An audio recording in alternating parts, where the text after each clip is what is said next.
Hello, everybody. Just wanted to say, first off, congratulations, President Trump. Now let's chat about things. Today, if you don't like talking about God, don't watch. I'm not preaching, I just have things to get off my chest. Because, like everybody else, you just kind of get tired. And I'm tired.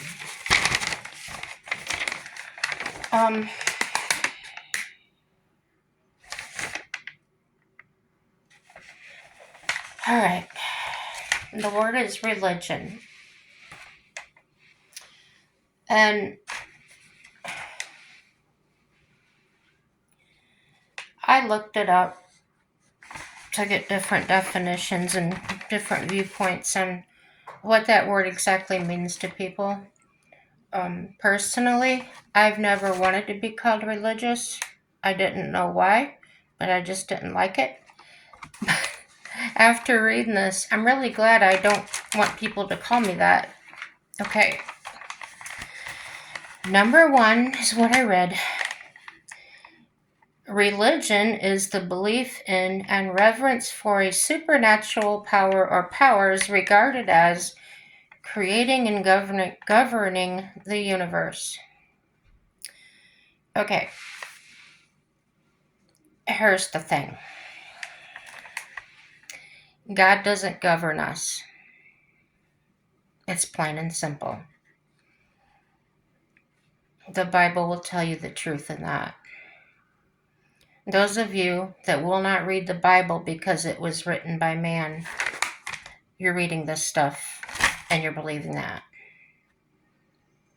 Y'all don't make no sense.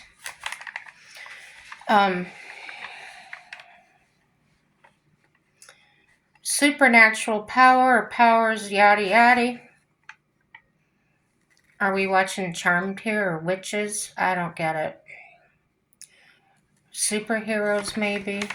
No.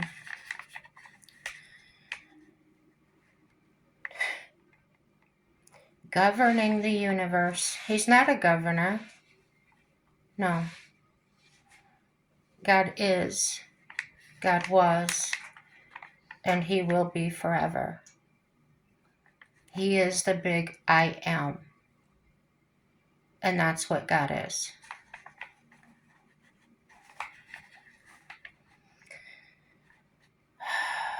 Quote unquote, respect for religion. By the way, in all of the articles that I've read, God isn't mentioned one time. They talk about gods, G-O-D-S, without a capital G, and many gods. There's just one God. A particular variety of such belief, especially when organized into a system of doctrine and practice. They say the world's many religions.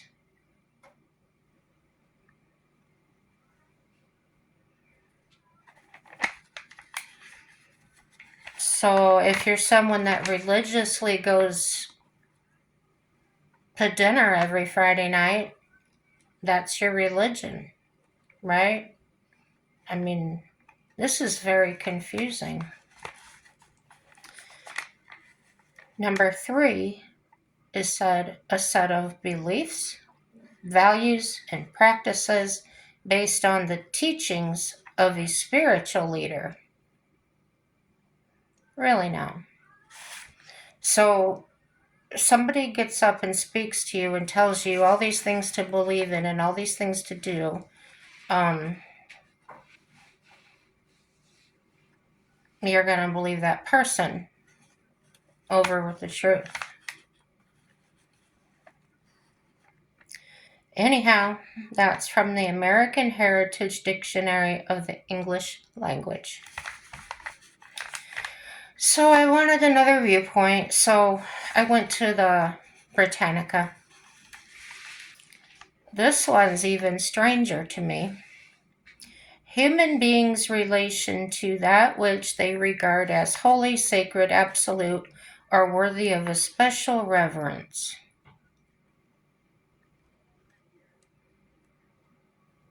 Do you worship your car? Is that your religion? I don't know. It is also commonly regarded as consisting of the way people deal with ultimate concerns about their lives and their fate after death. So they're saying it like this religion word was created so people could tell somebody this is the way death is, and it's that way because this is how we believe in our religion. Okay. They don't say this is what God said. And I'm glad they didn't, because that's not what he said. But have some discernment, and the way you can have the best discernment is by reading it for yourself. And the type of Bible that you read is important, because the newer ones that I've read, if I had not read the previous Bibles, I wouldn't have a clue what they were talking about, because it's simply so watered down and so vanilla, and it's just not the same. It's like reading a book and you know all about it and everything it says, and then you go watch it at the theater and it's nothing like what you read. That's what it's like. That's how I see it. My personal experience. So I was getting ready to close it. I didn't want to read anymore, and I was glancing at it, and a few sentences skipped down lower. It says, this relation and these concerns are expressed in terms of one's relationship with or attitude toward God, or gods, they said. That's where they didn't put the capital G in.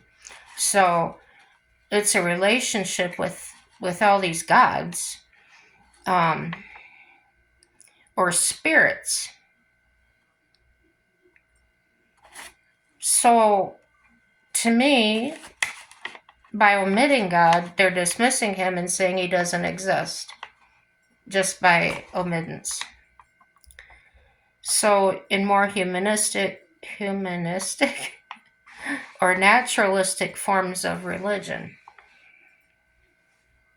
no more of that stuff. If you have a different perspective and help me out, I would sure appreciate it. Okay, next, Wikipedia.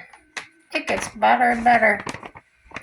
Okay, religion is range of social cultural systems, including designated behaviors and practices, morals, beliefs, worldviews, text, that's texts,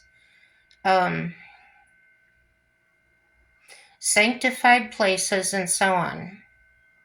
According to them, the origin of religious belief is an open question.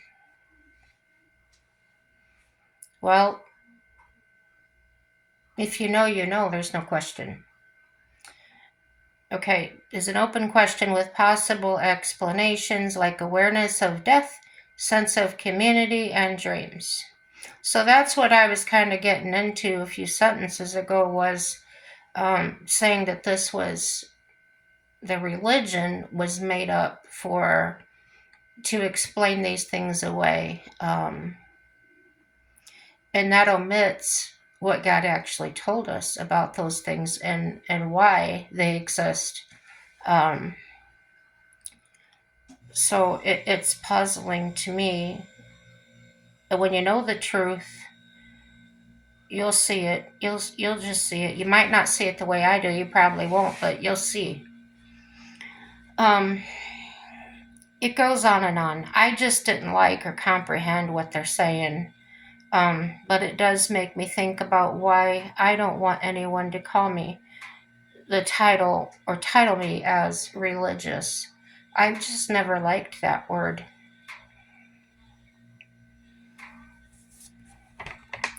In all honesty, I've seen the real deal. And those who've watched some of my videos, I have let some of that leak out. I'm not a pastor. I'm not a prophet. I'm not a preacher. I'm not an apostle. I'm just simply sharing my testimony and my story. I don't know how many days I have left. So I don't want to go with all of it pent up inside. It's for everybody to hear.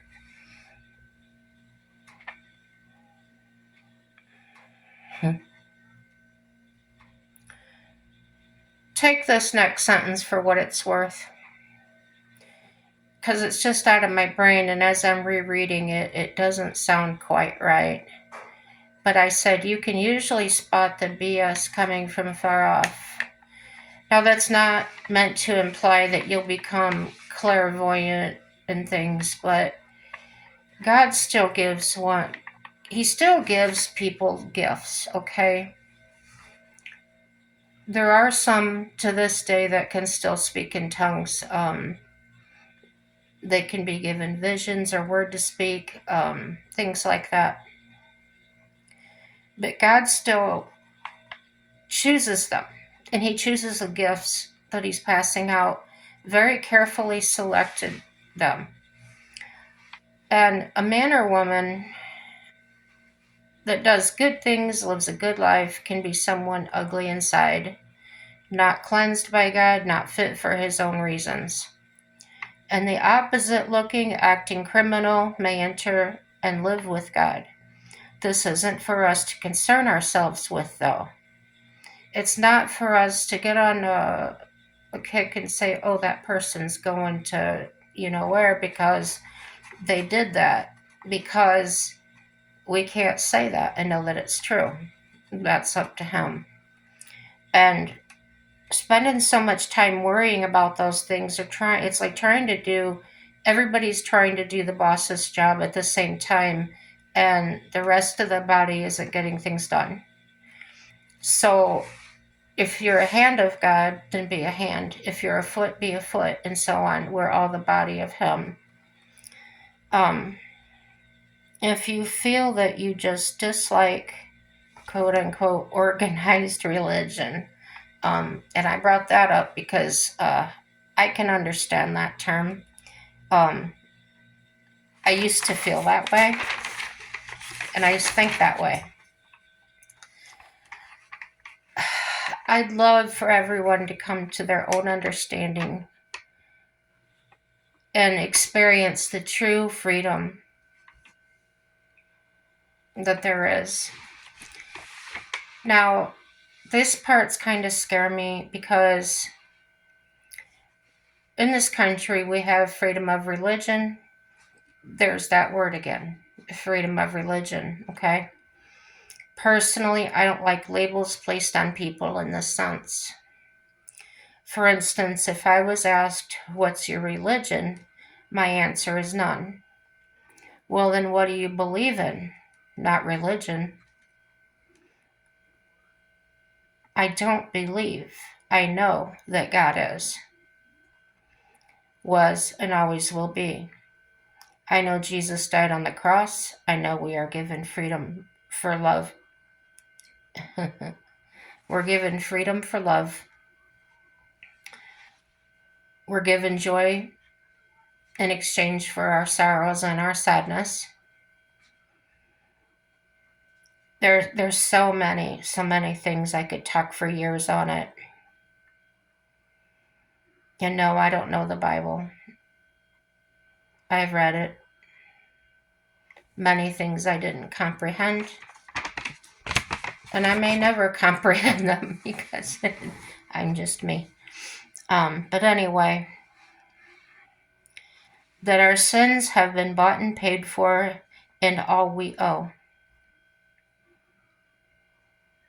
here's what we all owe for that. Each one of us owes a death, and we all pay it. That's it. To me, worshiping anything other than God is like this. God made a fruit tree. This is an example, analogy, okay? And he planted it, it grew, it bears fruit. And we eat the fruit off of it. And it sustains us, right? So we eat the fruit, we are satisfied, it bears more fruit, and we thank the tree and worship the tree instead of the one that put it there. Okay?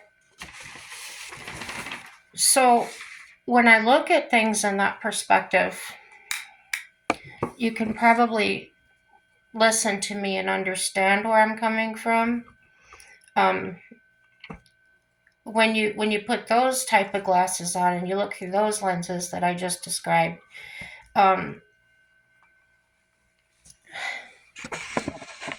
you can look at I don't know what to think of. This is a stupid example, but it's all that comes to mind. If you go to the meat market, the store, whatever, and you want to buy food, and you thank the grocer for the price, or you thank this, or you thank the company that made it, that's good. That's fine. However, don't forget to thank the one that made all those things possible. I don't think any one person is actually intelligent enough on their own to come up with the things that we've come up with. And no, I don't believe that's from aliens putting things into people's brains. I think God's the only one that can do that. And he can get into anybody he wants to at any time. And he can use anybody he wants to. But so can Satan. And it's really hard to recognize the difference if you don't know the difference, if you've never, let's see, after I became baptized, and but that first 6 months to a year was so hard on me. Everything was changing. I lost everything that I had worked for.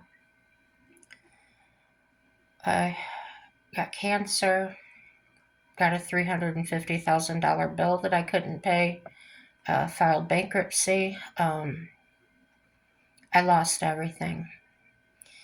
And at that time, I thought, what's the point? What's the point of even trying to go on? But I did. I got up and I went to church to sit there. And I wasn't thinking about being religious. I wasn't thinking about praying. It was just, I just wanted to be around people at that time, and I was there. And when I went there, people would approach me, and it was as if they would pick a worry right out of me and show it to me and say, I have a solution for that, or I can help you with that. And that blew my mind. I thought, how can these people know anything about me? I was all alone. I didn't, during that time, I didn't go around other people because of reasons I've mentioned before. I didn't tell anybody in church. I didn't know anybody in church. To be honest, I was just there. And that's how I did a lot. I was just there. But yeah, you'll have to see for yourself. And nobody can put that in you. You have to be open and accept it. Talking about it with anybody else but him didn't help me. I didn't, it seemed just like there was no end to it.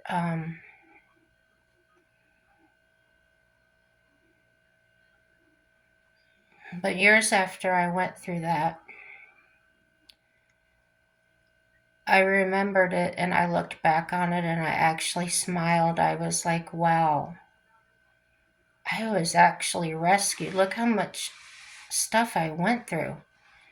And actually, it was a blessing because where I was at and trying to keep everything and trying to run everything and just, it was insane the things I was trying to do, work 3, 4 jobs, and couldn't get enough, just could not get enough money together. And then the change that came was I was able to work one job that didn't pay a whole lot of money, and all of my bills were paid with some left over. So when people get on TV or they get on places and say, God did this for me, God did this for me, yes, He did. But don't forget to tell the rest of the story. Tell them what you had to do. Tell them you had to learn about, you had to read the word, you had to talk the word, and then you had to walk in it. And until you did those 3 things, nothing changed for you. You have to take the steps. God won't do it for you, but He'll help you, and He'll never leave you, and He'll carry you sometimes. There was this one time I was so sick, tired, sick. I wasn't ill. Didn't have a cold or anything. Um, I was exhausted emotionally, mentally, physically, on pins and needles, because I swear if anybody would have said something or looked at me funny, I probably would have went off on them just simply because I was raw. During service, I had to go to the bathroom so bad, and I never got up during that. And I was sitting at the front, and I said, oh my gosh, I can't hold it. So I got up and I went back there. And this little woman, this little old lady follows me in there. And she grabs my arm and she says, I have to talk to you. I have to talk to you. I said, ma'am, I have to go or I'm going to pee my pants. And she would not let go of me. I said, can't I just talk to you in a minute? And no, she was so urgent. And she asked me my name. She said, are you so-and-so? And I said, yes.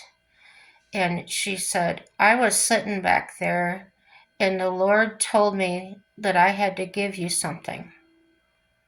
Now, I didn't know this lady. She didn't know me. And we were both flabbergasted by that. Well, she wrote me a check for $1,000. And that dumbfounded me. I was thinking, is this woman, does she have Alzheimer's? Does she have dementia? There's got to be something wrong with her. So I handed it back to her and I said, no, ma'am. I said, I can't take this from you. And she was very insistent. Well, I didn't take it. I left it on the bathroom sink since she wouldn't take it in her hand.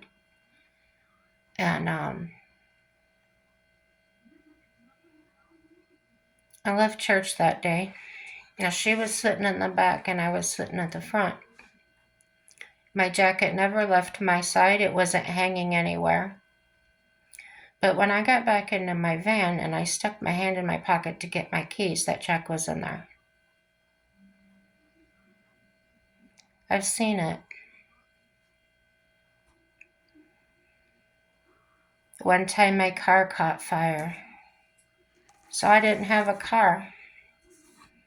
And I was sitting outside. I was living in the garage of my house. I'd rented my house out because I couldn't afford the mortgage without the rent payment. And I had to go to work. That's when I was working at the grocery store. And I was sitting there thinking, I don't know what I'm going to do. The last day that I worked, the neighbor that lived at the end of my driveway took me. But she couldn't that day because she was at her daughter's house.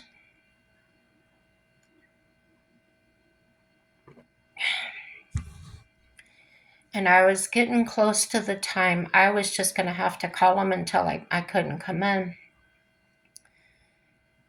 And it was about 3 minutes before the time I had to call. And I was just I wasn't praying like, please God, please God. I was just like, Lord, send me help. That's what I said. And this little gray car pulls into the driveway. And she goes past one house, then another house, then she gets up to where I'm parked, or where I'm sitting. And she rolls down her window and she said, "Hi."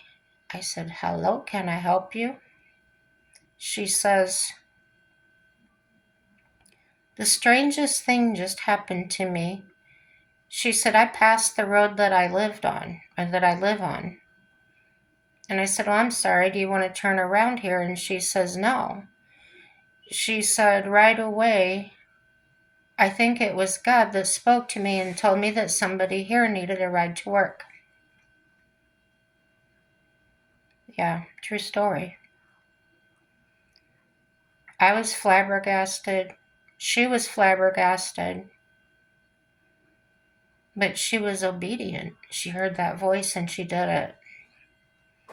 Um, we became friends. I met her husband, been to her house. She had lots of rabbits that she raised. And yeah, so she was doing that. And I worked till 11 o'clock at night. It wasn't like just an afternoon thing. That went on for a bit. Well, during that time, a man kept coming in and asking me how I was doing. And I said, "I'm fine." And it got to the point I was almost creeped out about it because it was like every other day he was grocery shopping and he would stop at the deli. And then one day he asked my name. And I said, "Just call me JJ." So he did. And one time he came in with his kids. One time he came in with his wife. One time he came in with all of them. And every single time I was there, he would ask me, "How are you getting to work?" What a strange question for somebody to ask you. And I said, "Oh," I said, my neighbor brings me and then my friend picks me up at night." "Oh, okay, so you have a ride." Yeah. Well, this went on, I'd say about a week and a half. And then this lady that had stopped and picked me up, her name was Anita. She said, "I have somebody I want you to meet." I said, "Okay." I was tired as heck after my shift, but I knew I was off the next day.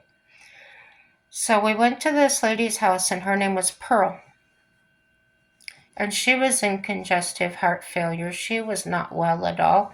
She could barely get out of the recliner.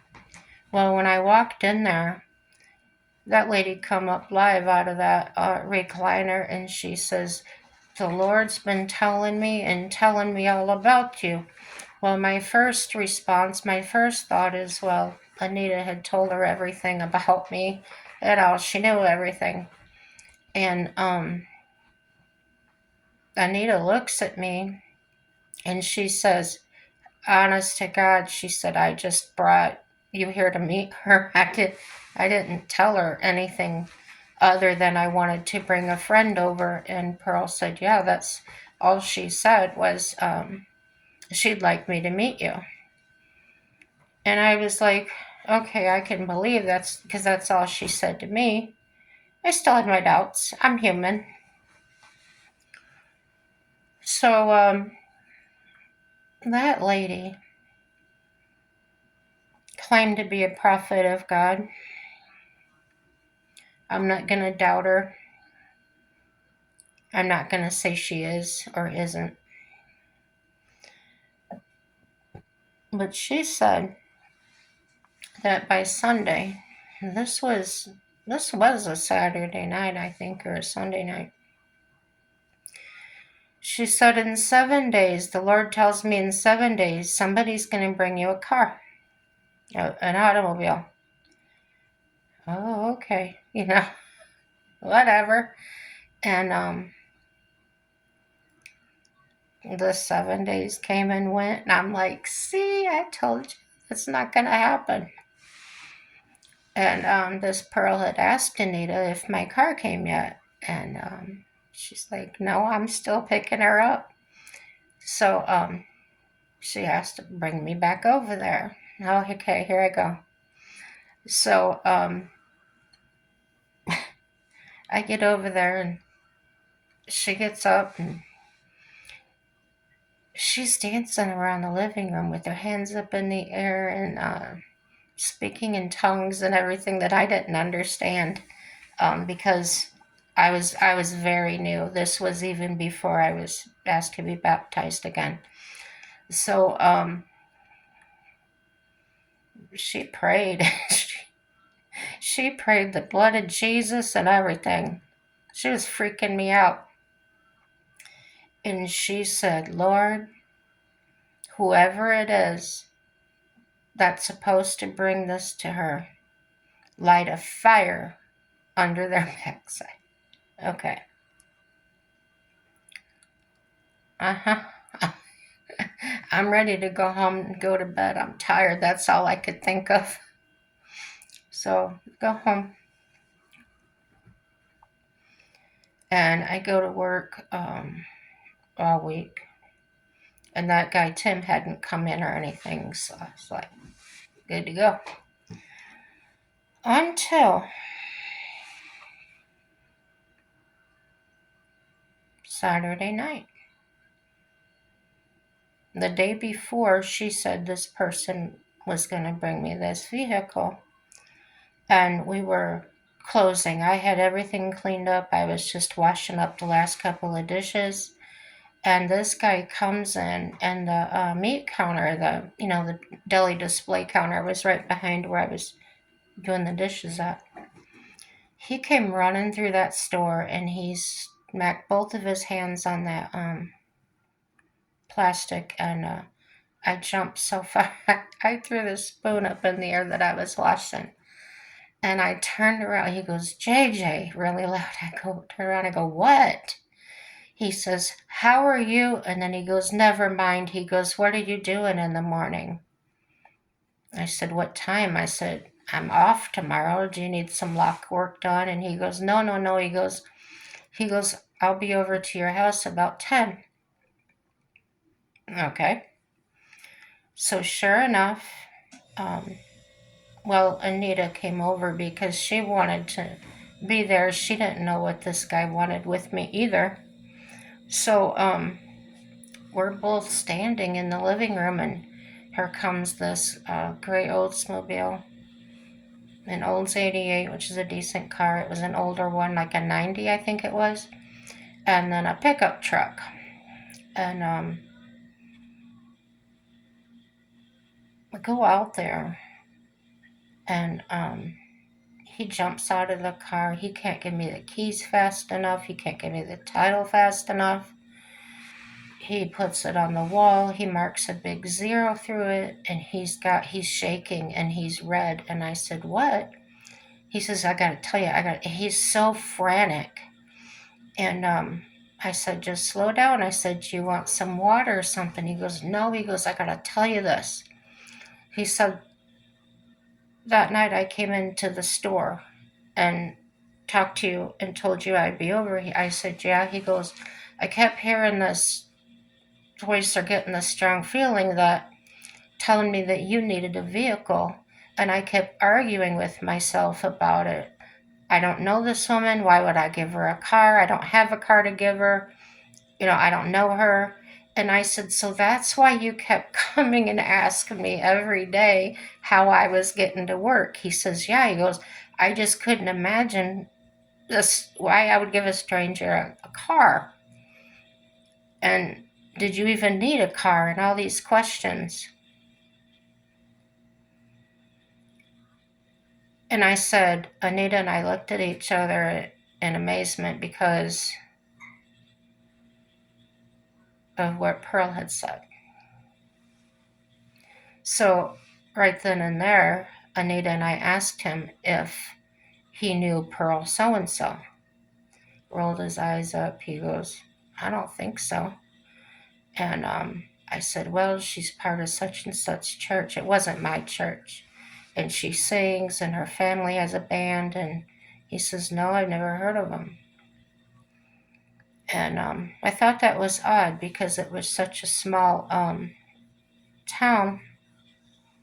But if they never crossed paths, they didn't.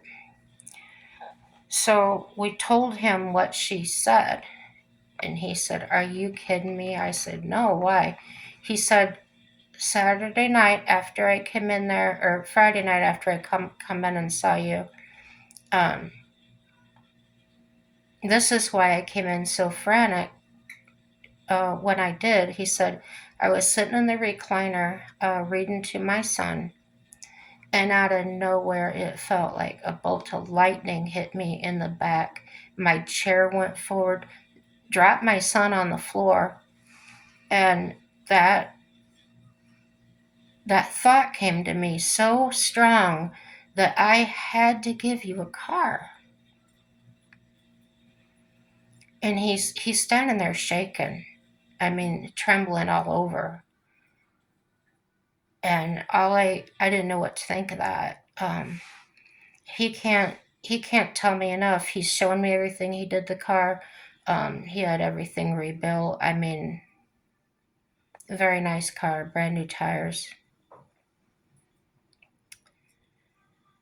Well, I took the car. I really needed it. Then here's what else he tells me. I said, do you have a ride home? He says, yeah. He says, my buddy followed me down there. He goes, but I don't know what I'm going to do tomorrow. I said, what do you mean? He says, this is my car. That's your only car? Yes, that's my only car. Ain't that odd? That's God. I said, what are you going to do? He says,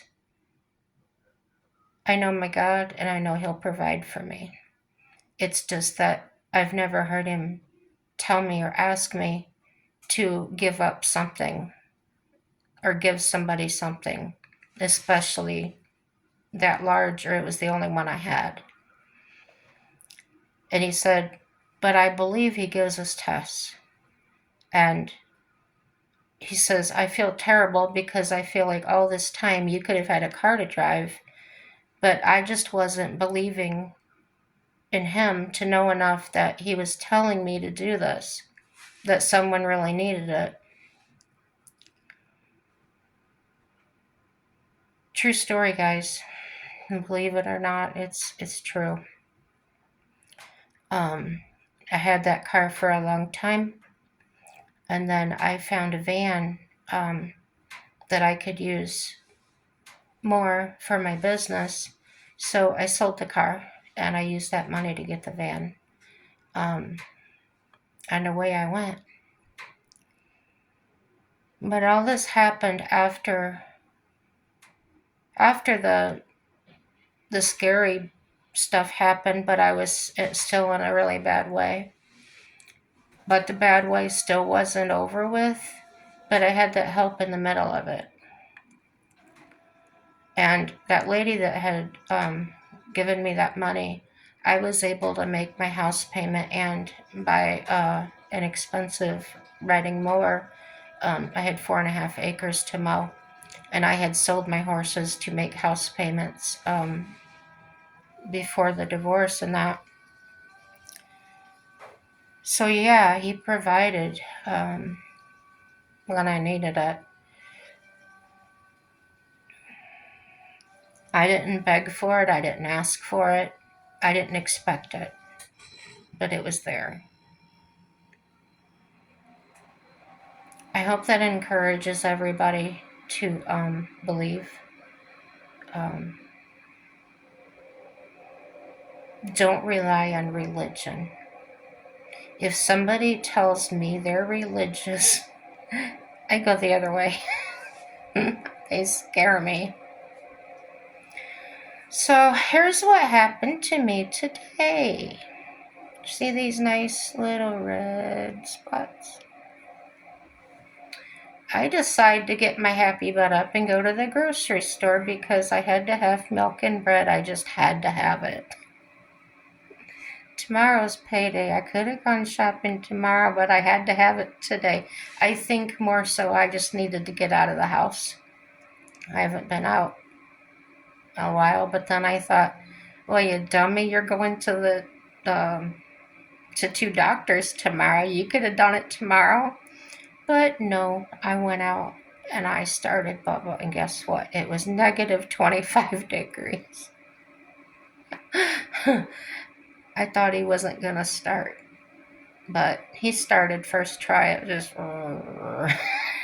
you know, you get that sinking feeling that I'm going to have to go back into the house and get the jumper box. And no, he started. And I sat there. I put the seat heater on, and I'm sitting there just freezing and freezing. And I'm not the kind of person that likes to let a car set and warm up. I'd rather let it, run for a few minutes and then drive kind of slow because I feel like it heats up faster when I drive it. But because it was so cold, I thought, no, I don't want to damage my vehicle. I'm going to sit here. I'm going to wait. After 20 minutes, it was still cold, even with the heater going in there. And I was like, I knew it. I should have just got on the road and started driving. It would have been hot in 20 minutes. But I knew why I did it, and I was okay with that. So that's how I got the red on my face. I'm going to have to put some lotion on it. But yeah, I'm going to cut this one off. I've got those appointments tomorrow morning. And like I said, I'm not going to talk about God all the time, but that's just something that was placed on my heart. And I try to be real obedient. Even though sometimes I'm afraid it's going to be catastrophic, financially or otherwise, I still do what I'm told or what I'm asked to do. So,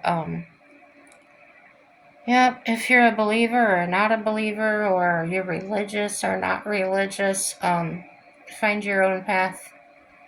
Any questions, comments, concerns, give me a shout out. Like or dislike, everything's positive, guys, and happy day to you.